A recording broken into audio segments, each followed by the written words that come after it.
My name is Isabel. I'm 37 years old.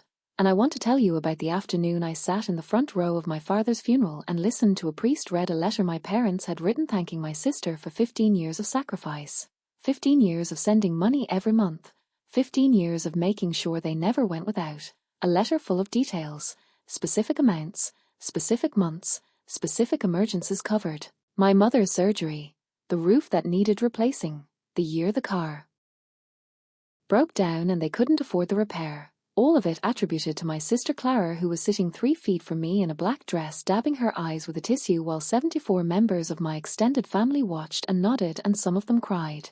And I sat in that pew and I did not move and I did not speak and I did not cry. Because I was doing something else entirely. I was counting. I was counting every transfer I had made from my account in Canada to my parents' account in Colombia over 15 years, 183 transfers. I knew the number because I had the receipts, every single one, in a folder on my phone that I had never needed to open until that afternoon. And the number I had sent across 15 years was $427,000, and not 1 cent of it had come from Clara. I sat in that pew and I let the priest finish the letter and I watched my sister accept the condolences of 74 people who believed she was a saint, and I thought, very clearly and very quietly, you have made a catastrophic mistake. Because you did not know about the folder, and the folder is going to be in this room before the sun goes down. If you have ever had someone take credit for everything you sacrificed while the people you sacrificed for died believing the lie, stay with me, subscribe to Unspoken Truth, and if this story hits something in your chest that you recognize, hit that subscribe button, because what happened in the family reunion after that funeral is something every person in that room is still talking about. I had left Colombia at 22 with a scholarship to a university in Toronto that covered tuition but not living expenses, not the flight, not the first month's rent, not the deposit on the room I found through a posting on a university board. I had left with $1,100 my father had scraped together across 6 months of setting aside what he could from a mechanic's salary. And I had taken that money, and I had made it last for months by eating less than I should have and working more than I was supposed to on a student visa and learning, with the specific urgent precision of someone who cannot afford to learn slowly, how to make nothing into something. I had graduated in 3 years, I had stayed in Canada, I had gotten my work permit and then my residency and eventually my citizenship. I had built a career in accounting that was not glamorous but was solid and well paid, and that gave me, by my late 20s, the specific stable platform from which I could begin to give back what my parents had given me, which was everything. Which was the $1,100 and the years of sacrifice that had preceded it and the belief, steady and unwavering, that I was worth the investment. The first transfer I sent home was in February of the year I turned 24, $400. I had set it up through an international transfer service that generated a reference number and a confirmation email and a receipt that I had saved in a folder I created that same day and labeled Simply Family. I had continued saving every confirmation in that folder for 15 years without exception, not because I was suspicious, not because I thought I would need them, but because I was an accountant and saving documentation was as natural to me as breathing. It was the specific professional habit of someone who understands the paper trails and not bureaucracy but protection. And I had been building one, without knowing I would need it, since February of the year I turned 24. The transfers had grown over the years as my salary had grown. $400 became $600 became $1,000 became, in the last 5 years, $2,000 a month without fail. I had covered my mother's gallbladder surgery in 2016 with a single transfer of $8,000. I had covered the roof in 2018 with $6,000. I had covered the car in 2019 with $2,200. I had done all of it from my account in Toronto to my parents' joint account in Bogota. And every transfer had a reference that said family support, and every confirmation had my name on it, and every receipt was in the folder. I had also, and this is the part that became important, saved every message my parents had ever sent me about the money, WhatsApp messages, texts, emails, 15 years of thank yous and updates, and the specific intimate gratitude of parents who know their child is sacrificing for them and want her to know they see it. My mother's messages in particular were detailed.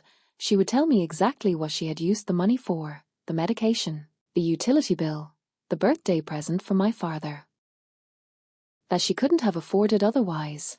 15 years of her voice in text form telling me she loved me and she saw me and she was grateful every single day. Clara had no idea these messages existed. Clara had no idea about the folder. Clara had been operating, for 15 years, on the assumption that the only witnesses to what she had done were our parents, and our parents were dead. She had not counted on the accounting habit of a daughter who saved everything. I want to tell you about Clara because I think understanding her matters for understanding what she did. She was 34 years old, 3 years younger than me. She had stayed in Bogotá when I left, not from sacrifice, from preference. She liked her life there, her friends, the neighborhood, the specific comfortable familiarity of a life lived close to the people and places you have always known. There was nothing wrong with that choice. I had never held it against her. Staying is as valid as leaving, and I had never believed otherwise.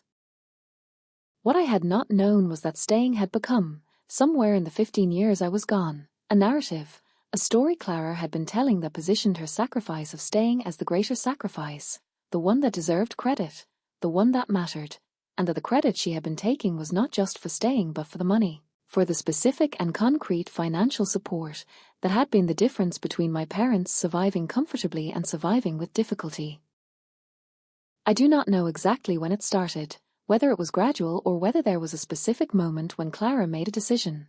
What I know is what my cousin Rodrigo told me 3 days after the funeral when he came to my hotel with a face that told me he was carrying something he needed to put down. He said, "Isabel, I need to tell you something that I should have told you a long time ago," he said.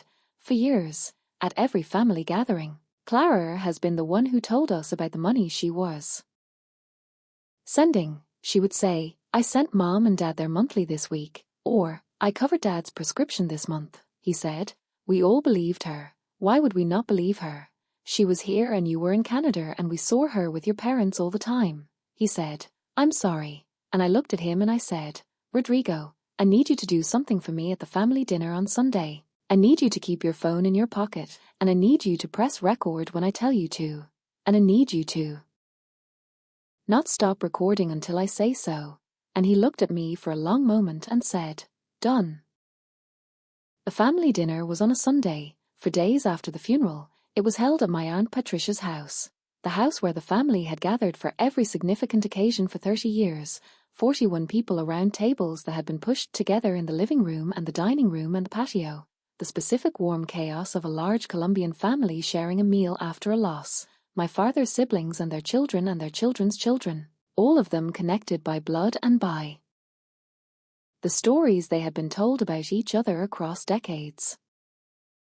One of the stories they had been told was about Clara, about Clara's sacrifice, about Clara's generosity, about Clara who had stayed and given and supported while her sister built a comfortable life in Canada and sent cards at Christmas.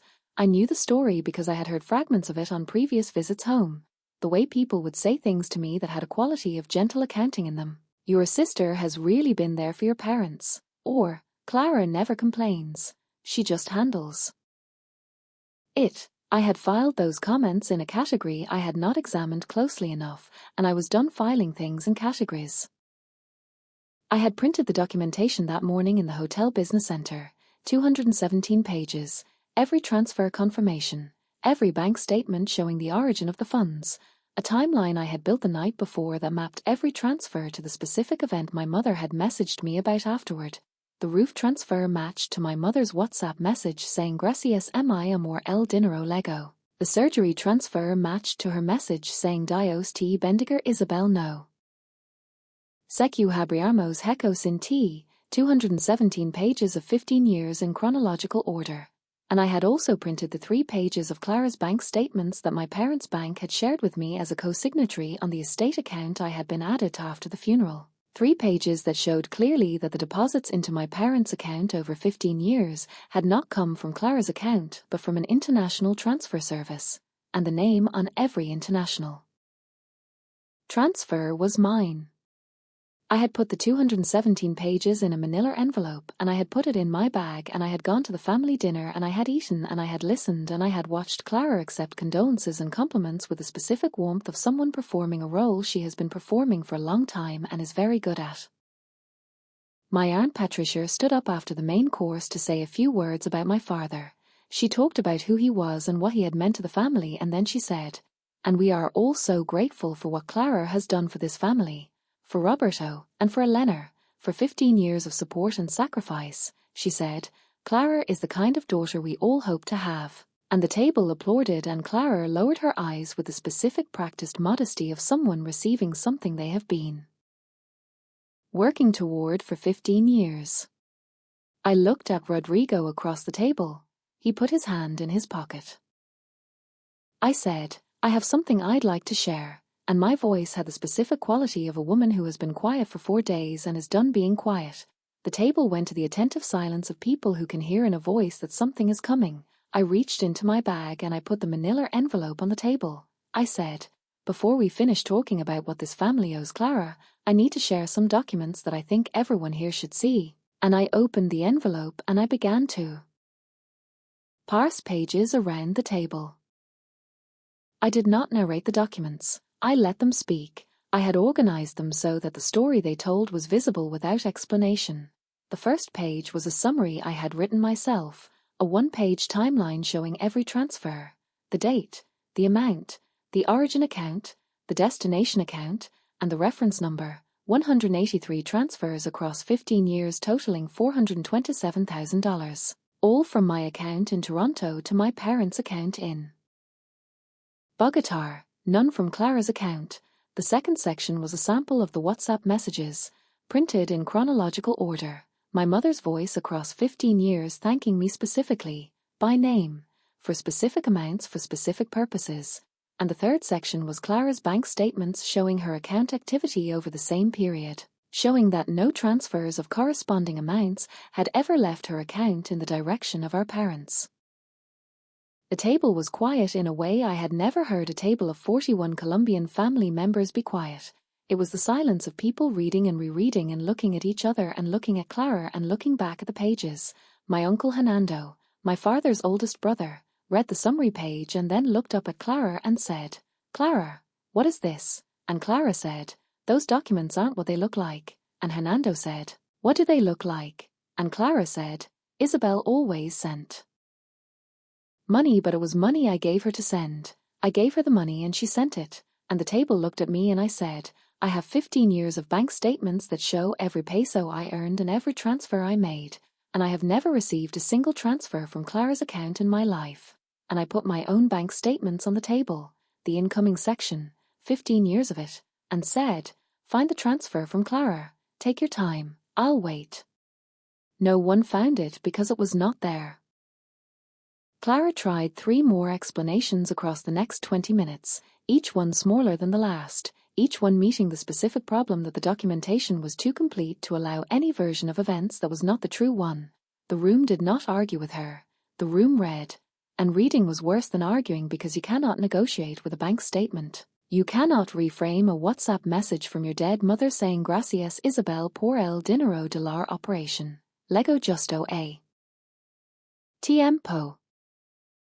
My Aunt Patricia, who had started the evening by calling Clara the daughter we all hope to have, stood up halfway through Clara's third explanation and left the table and went to the kitchen and did not come back for 20 minutes. When she came back she sat down and she looked at Clara and she said, "You let your sister's parents die thinking she didn't care." And Clara said, "That's not what happened." And Patricia said, "It is exactly what is in these pages." And the table agreed with Patricia in the specific silent way of 40 people who have just understood that they were participants in something they did not know they were participating in. Rodrigo's phone had been recording since the moment I looked at him across the table. The will was contested the following month. I had a lawyer in Bogota named Dr. Amparo Reyes who had 20 years of inheritance law experience and who looked at the 217 pages I brought her and said, "This is one of the cleaner cases I have seen. The documentation establishes financial contribution to the estate that was systematically misrepresented to the testators," she said. "Your parents made their decision based on false information that was actively maintained by your sister over a significant period," she said. "We can demonstrate this, and we did." The process took 7 months. Clara contested it at every stage with the specific diminishing energy of someone whose position is correct in their own mind and unsupportable in a courtroom. Her attorney made arguments that the documentation was circumstantial, that the transfers could be interpreted as I had described or as Clara had described, and Dr. Reyes put Rodrigo's recording on the table, 41 minutes of audio in which Clara had offered 3 contradictory explanations for the same documented facts in front of 40 family members. And Clara's attorney went quiet in the specific way of attorneys who have just understood that their position has no remaining ground. The will was overturned. The estate was divided equally between Clara and me as the court determined it should have been distributed had our parents been given accurate information. Clara received half of what she had expected, and I received half of what I had built across 15 years of transfers that my parents had died not knowing were mine. The lake house, which my parents had left entirely to Clara in the original will, was the asset that mattered most to me, not for its value but for what it meant. My parents had taken me there every summer until I was 18. It was the place where my father had taught me to fish with more patience than skill and where my mother had read on the porch in the late afternoons with the specific contentment of a woman who has everything she needs. I had thought about that porch in Canada during 15 years of winters that did not forgive you for being there and had sent money every month partly, I think, to preserve the world that porch represented, the world my parents lived in, the world I was not there to see but was making possible. The court gave me the lake house. Rodrigo sent me the recording 3 days after the family dinner, 41 minutes of audio that he had captured without anyone knowing. He sent it with a message that said, "I should have said something years ago," and I wrote back, "You said it when it mattered." And that was true. The 41 minutes of audio had been the specific thing that converted a strong civil case into an irrefutable one. Clara's 3 contradictory explanations captured in her own voice in front of 40 witnesses who could be called to testify to what they had heard. Clara called me once, 2 months into the legal process. She called from a number I did not recognize, and when I answered she said, "Isabel, we are family." And I said, "Yes, we are." And I said, "Family is exactly why I have every receipt." And I said, "Family is exactly why I sent money for 15 years without asking for credit." And I said, "Family is exactly why I am not going to let our parents' legacy be built on a lie." And she said, "You're doing this for money." And I said, "I'm doing this because our parents died thanking the wrong person, and I am not willing to let that be the end of their story." And she did not say anything else. I have not spoken to her since.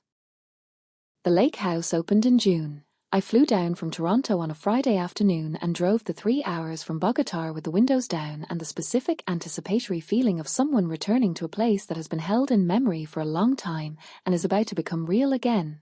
The porch was there. The view was there. The specific quality of the late afternoon light coming off the water was exactly as I remembered it, and also more than I remembered it, because memory is always smaller than the real thing, and the real thing, when you finally have it, is enormous. I sat on the porch that evening until the light went all the way out, and I thought about my parents, about my father who had scraped together $1,100 across 6 months of a mechanic's salary so that his daughter could have a chance, and about my mother whose WhatsApp messages across 15 years had been the specific ongoing proof that she knew who was caring for her and was grateful and was seen me completely. And I thought about the letter read at the funeral, the letter that had thanked the wrong person, and I thought about the fact that the record had been corrected, in a courtroom and in a family dinner and in 41 minutes of audio that a cousin had thought to record without being asked, and I thought that the correction, while it could not give my parents back the truth they deserved while they were alive, had given it back to the family they left behind, which was the only audience left, and which was enough. I cried on that porch, the first time I had cried since the funeral, the specific complete cry of someone who has been holding something for 7 months and has finally arrived somewhere safe enough to put it down. My name is Isabel, I'm 37 years old, and I sent $427,000 home across 15 years, and my parents died thinking it came from someone else. And I came back for the funeral with a folder on my phone that I had been building since I was 24 without knowing I would need it. And when the moment came, I put it on a table in front of 41 family members and let the bank statement say what I had been too far away to say in person.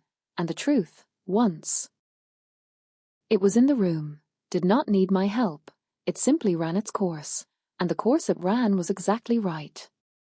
The porch is mine, the light off the water is mine, and the record, finally and completely, is correct. Thank you for listening. Take care of yourself. And remember, save everything, not because you are suspicious, but because the truth deserves a paper trail.